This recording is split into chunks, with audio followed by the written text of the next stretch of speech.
Hi boys and girls.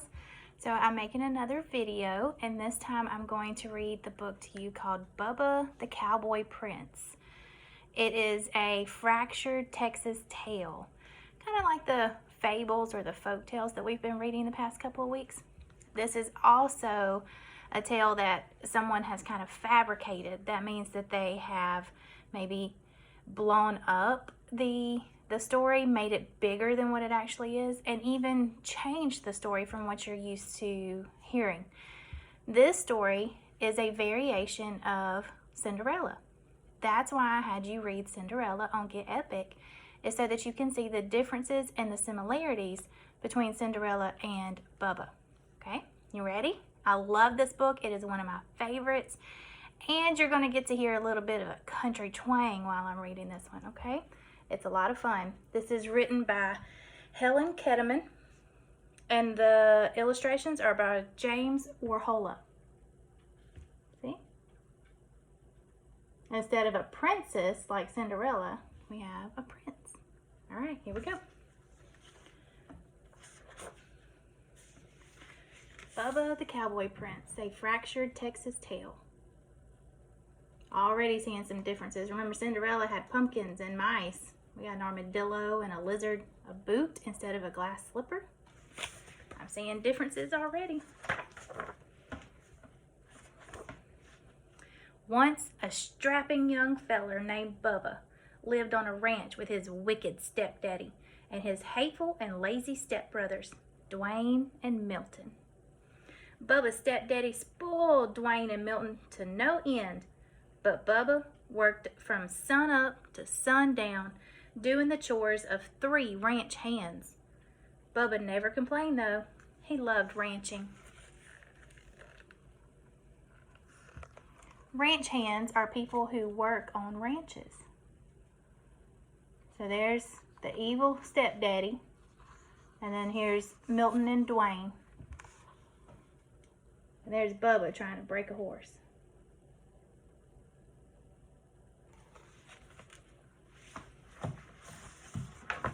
Take the cover off. Okay. Dwayne and Milton spent their days sitting on their horsebacks, bossing Bubba around. "Get them doggies along there, Bubba," ordered Dwayne. "Yeah, and watch out for them cow patties too," added Milton. "You know how Daddy hates for you to track up the house." There's Bubba working so hard. And Dwayne and Milton just sitting on their horseback.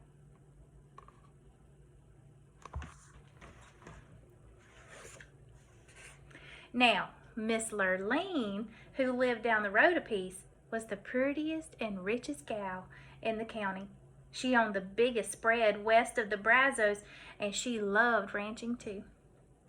But it was lonesome work, and after a while, she decided it was time for some companionship. "I aim to find myself a feller," she said, "one who loves ranching as much as I do.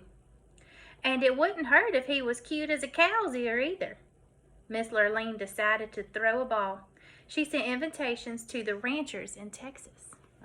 So instead of a prince throwing a ball, we've got Miss Lurleen throwing a ball. And there's Miss Lurleen, the prettiest girl in the county. There's her castle. It's the inside of her big old ranch house.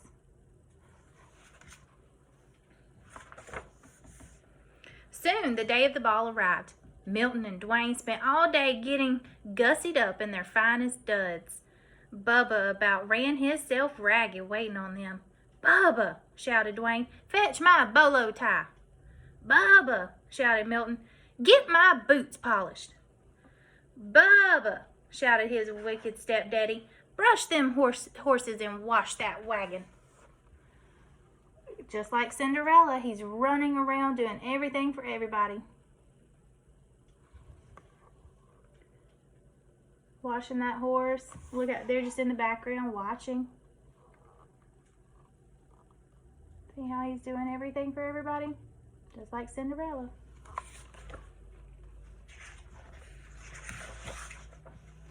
By the time Dwayne and Milton and their wicked daddy were ready to go, Bubba was exhausted. Still, as they climbed into the wagon, Bubba asked, "Can't you wait for me to get ready? I want to dance with Miss Lurleen too." Dwayne and Milton, their wicked stepdaddy, hooted and hollered. "Why, you're sorrier than a steer in a stockyard," said Dwayne. "Can you imagine Miss Lurleen dancing with the likes of you?" said Milton. "Miss Lurleen wouldn't even wipe the dirt clods off her boots with that raggedy shirt of yours, and you smell more like the cattle than the cattle do." They're hooting and hollering, even the horse is laughing. And poor Bubba is left back on the ranch, just like Cinderella was left.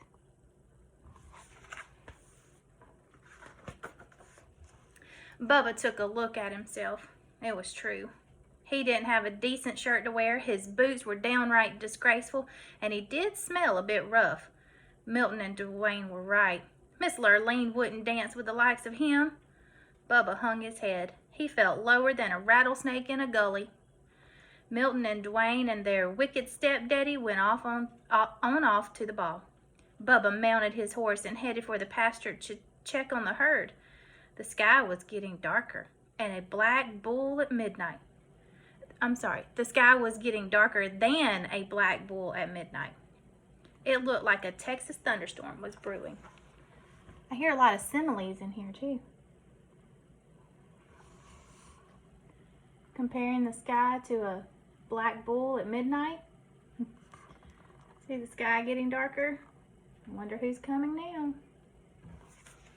Remember Cinderella had a fairy godmother come?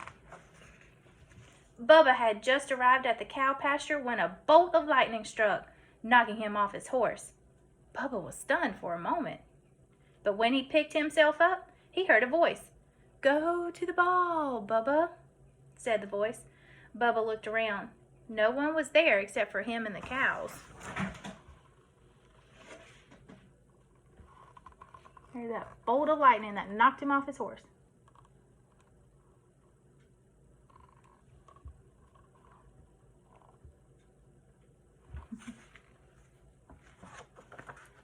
Now, Bubba figured he'd bonked the bejeebers out of his bean, 'cause the voice was coming from a cow.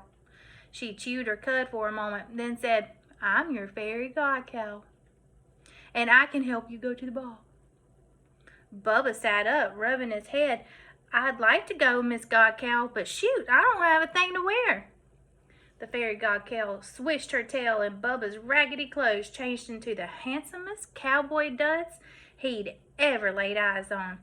His jeans were crisp, his boots were shiny, his shirt was dazzling, and the Stetson was whiter than a new salt lick.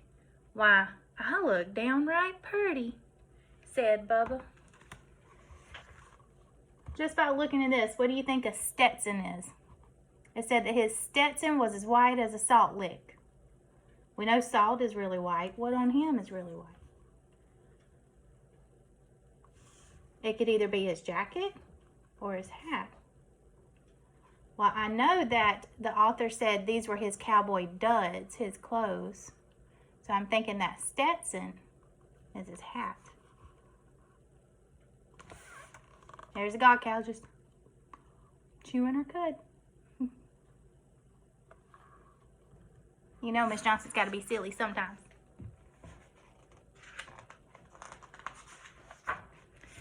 The fairy god cow swished her tail again, and a nearby steer turned into the most beautiful white stallion Bubba had ever seen. "Now you go on off to the ball, Bubba, and have a good time dancing with Miss Lurleen. But you best be home by midnight, 'cause that's when the magic runs out." Just like Cinderella. "Yahoo!" shouted Bubba as he jumped on the white horse and galloped off to the ball. I like how the author uses words like galloped. It didn't just say the horse ran to the ball, the horse galloped to the ball.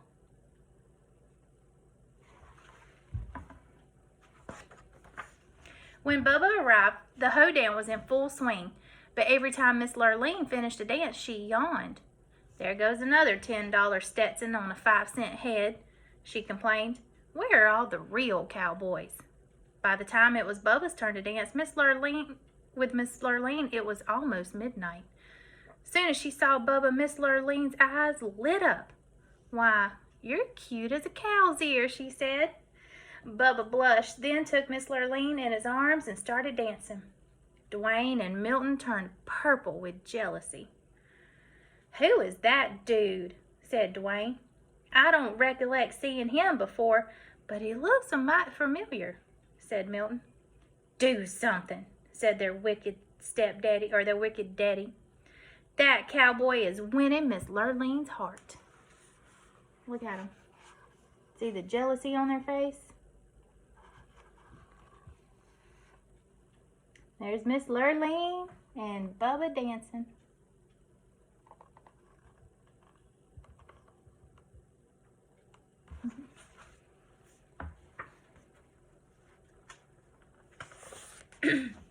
As it turned out, Milton and Dwayne didn't have to do a thing, because Bubba and Miss Lurleen were in the middle of do-si-doing when the clock struck midnight. Suddenly, Bubba's fine duds turned into the dirty rags he usually wore around the ranch. He looked sorry and he smelled worse. "What is that awful smell?" said Milton. "Why, it's Bubba!" shouted Dwayne. Bubba turned 14 shades of red, apologized to Miss Lurleen, and ran out of the room. "Wait!" she yelled, chasing after him. They're dancing, having a good time, and look, he turned back into his old clothes. Everyone's in the background laughing. I'm guessing he turned all those shades of red because he was so embarrassed.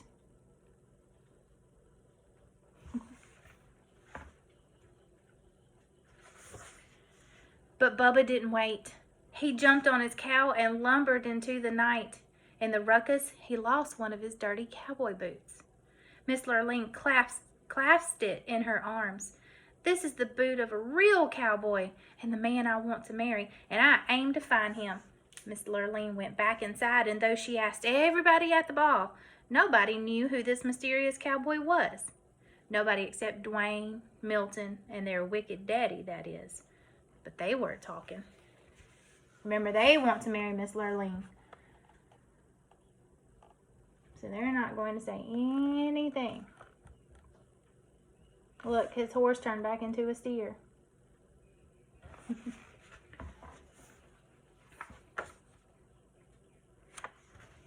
The next day, Miss Lurleen went from ranch to ranch looking for the cowboy who owned the boot.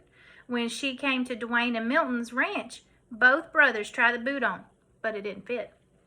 Miss Lurleen had just climbed on her horse to leave when Bubba rode up. He was dirty and sweaty and smelling from working with the cows.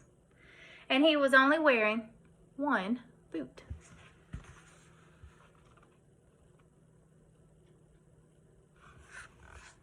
Look at him trying on the boot. They can't get it to fit, just like those stepsisters in Cinderella. They couldn't get the glass slipper to fit.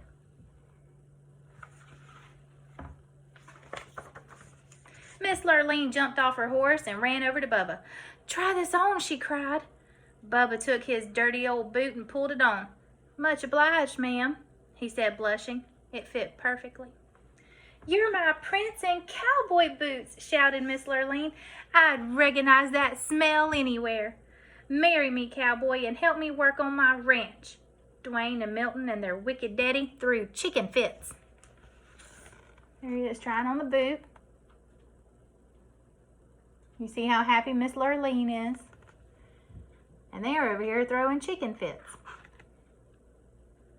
And they don't look too happy.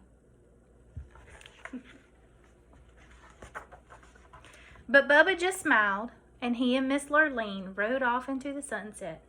They lived happily ever after, roping and cow poking and getting them doggies along. Those are all cowboy terms.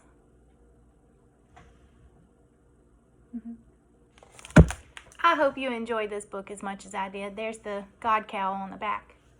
I really love that story because it's a very different play on Cinderella. Usually, Cinderella stories are about a girl that turns into a princess later on in the story. But this book is about a boy, and he was treated the same way as Cinderella, and he ended up being a prince at the end of the story. So I really like this play on Cinderella. I hope you enjoyed it too. You can take an AR test on it, and I'll include the quiz number when I upload the video. Okay? Bye.